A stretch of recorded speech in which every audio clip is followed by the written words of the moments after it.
Hey guys, it's Roots. We're back with another video. Before we get started on this one, let me show you this. The hydrogen peroxide wipes that I talked about when I made the coconut lotion. One of the ladies sent me a message and asked about that.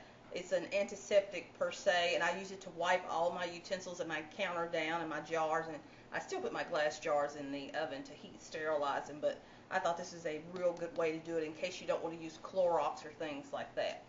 But we're going to get started. Today we're going to be making a nice relaxing mineral bath soak. Because summertime, like I said, you run around, you kind of willy-nilly, plus you're exercising a little bit more, sprains, arthritis, pain, things like that. I like to do this as a detox though.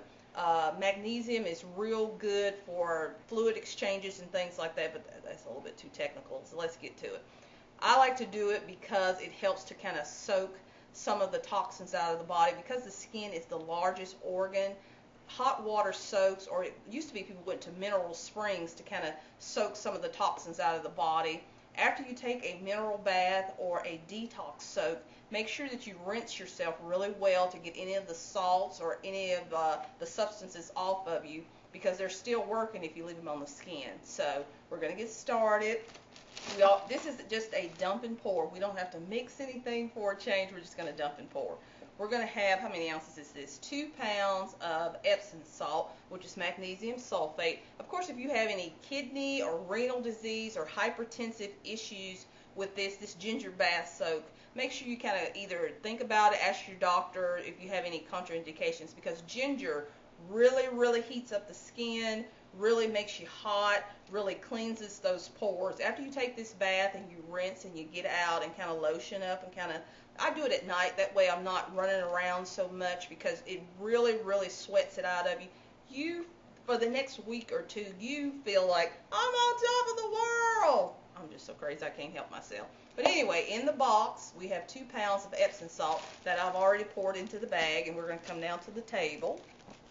So that's 2 pounds of Epsom salt. Everybody's mother had a box of Epsom salt in there for whatever reason. Some people use it for laxative. I don't. Kind of looks like a crystal. So we have 2 pounds of Epsom salt.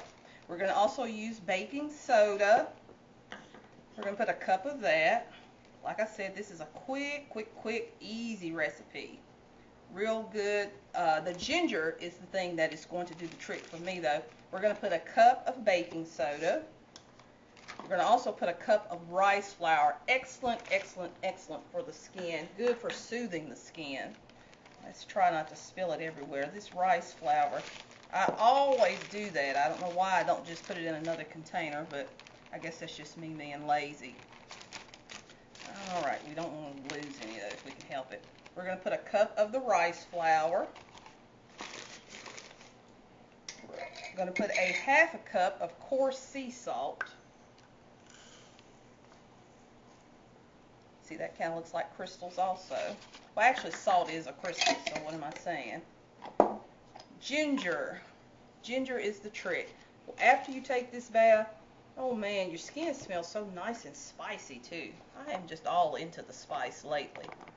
I put a whole cup of ginger. Like I said, ladies and gents, this stuff really sweats the skin, really detoxes you, really makes you hot. Although that doesn't seem like it would make sense in the summertime, this is absolutely excellent for the summertime to cleanse that skin, cleanse those pores.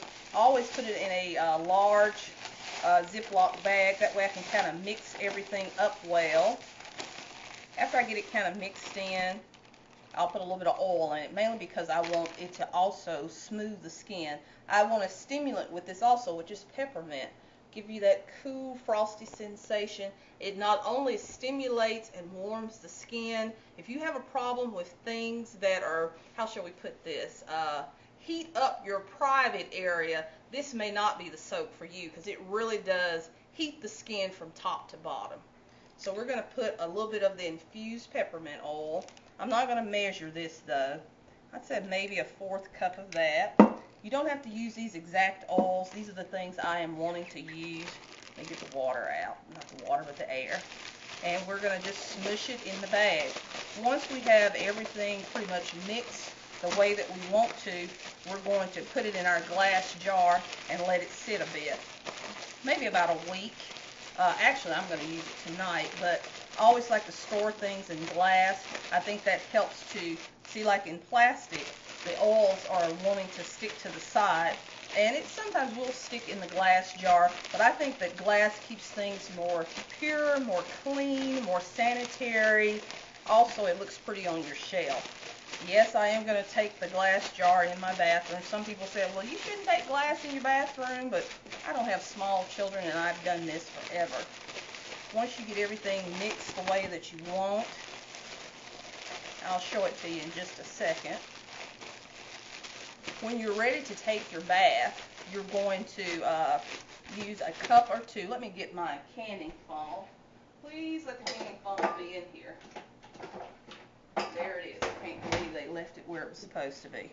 We have a large jar, just a large glass jar. Let me scoot everything over a bit. And that was really, really quick. Put our canning funnel in. Make sure everything is mixed. Even once we get it in the jar, though, we're going to shake it up. And we're going to pour it out of the plastic bag and into the jar. Man, that smells good. It smells like nice, fresh ginger ale. Or at least ginger cookies. Fresh ginger smells 10 times better than that stuff. Well, I should say fresh ground ginger is a little bit different from what you get at the store. Alrighty, let's see here. Let's tamp that down a bit. Make sure we got enough room. I think it's going to just fit. For once, the measurement was perfect. And there we go. And like I said, when you're ready to take your bath, it doesn't have to be a measuring cup in your bath, of course, but I usually use a cup, sometimes a cup and a half. Get me a little music, sit in there and soak, and get out the next day and I'm feeling like a queen. But let's try to do things this summer that are for us. As we get older, I think I am more so, as I have gotten older, wanting to do things for the 40 and up group, because we run hilly-nilly with our children and our careers and our life. We need to slow down a little bit. Plus, it's extra hot this summer, so we might as well have a spa at home. But I hope you guys like this ginger spice bath, and if your tub is large enough, I guess you could do it for 2, but bye guys, see you later.